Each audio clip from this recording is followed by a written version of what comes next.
বাংলাদেশের তরুণরা দেশ গড়ার যে নতুন সুযোগ তৈরি করেছে সেটা কাজে লাগাতে হবে বলে মন্তব্য করেছেন বাংলাদেশি বংশোদ্ভূত ব্রিটিশ এমপি রূপা হক। গণতন্ত্রকে সংহত করতে হলে বহুদলীয় ব্যবস্থার সূচনা করতে হবে বলেও মনে করেন তিনি। Bangladesh catalyst of commerce and ইন্ডাস্ট্রিজের প্রতিনিধি হিসেবে ঢাকা সফরে এসেছেন রূপা হক।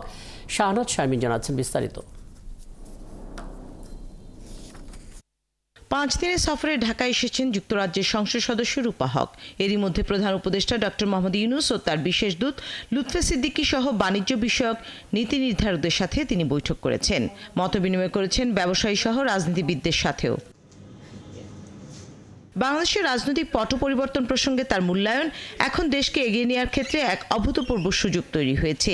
এই সুযোগকে কাজে লাগাতে হলে রাজনীতিতে পরিবারতন্ত্রের প্রাধান্য কমাতে হবে, সুযোগ দিতে হবে দক্ষ ও মেধাবীদের।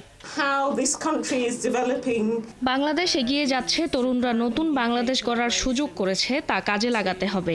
দীর্ঘদিন থেকে দেখে আসছি পরিবারতন্ত্র দেশকে নিয়ন্ত্রণ করছে। দেশকে বহুদলীয় রাজনীতির চর্চায় আসতে সবার জন্য সুযোগ নিশ্চিত করতে হবে। নতুন বাংলাদেশের দক্ষ ও মেধাবী যারা, তাদের সুযোগ দিতে হবে।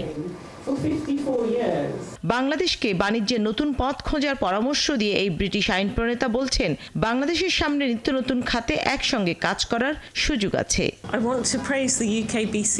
বাংলাদেশের সঙ্গে দ্বিপাক্ষিক বাণিজ্য বৃদ্ধি করতে যে কোনোভাবে একটি এফটিএ প্রয়োজন। শুধু পোশাক শিল্পের ওপর নির্ভর না করে প্রযুক্তি ও এআই এর মতো খাতে একসঙ্গে কাজ করার সুযোগ রয়েছে বাংলাদেশ ও যুক্তরাজ্যের। বাণিজ্যের নতুন পথ খুঁজতে হবে। দেশের আগামী নির্বাচন অবাধ ও সুষ্ঠু হবার আশা করে নির্বাচন পর্যবেক্ষণের ইচ্ছা প্রকাশ করেন রূপা হক। নতুন বাংলাদেশ দেখে আমি সত্যিই অনুপ্রাণিত।